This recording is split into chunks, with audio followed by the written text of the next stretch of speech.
प्रकरणामध्ये या बाबतीमध्ये मी अधिक न बोलणं मला वाटतं की आपल्या सगळ्यांना माहित आहे की शेवटी आता तपास सुरू आहे।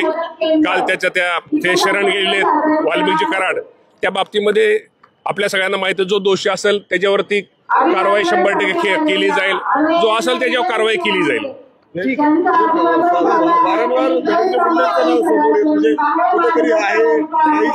नाही, धनंजय मुंडेचा बी तुम्हाला प्रामाणिकपणे मुंडे साहेबांचा यामध्ये कुणी काय म्हणू देतात, त्यांचा कुठल्याही प्रकारचा संबंध नसावा हे निश्चित प्रकारे असते आपल्याला वाटतं। व्हिडिओ व्हायरल होता त्यांचा संबंध आहे, पान आलत नाही आपण नाही म्हणता। नाही पंकजाताई असू द्या किंवा पंकजाताई आमच्या नेते आहेत, धनंजय मुंडे साहेब पण आमचे नेते आहेत। आणि शेवटी तुम्हाला मी आज सांगतो की धनंजय मुंडे साहेबांचा तुम्ही अवघा शेवटी ठीक आहे, मित्र कार्यकर्ता प्रत्येकाचा असतो, एखाद्या मित्राने कार्यकर्त्यांनी किंवा एखाद्या नेत्यांनी केलं म्हणजे त्या वरच्या नेत्याचा कुठं काय त्यात दोष असतो असं नाहीये, त्यातनं तपासामध्ये सगळं समोर येईल।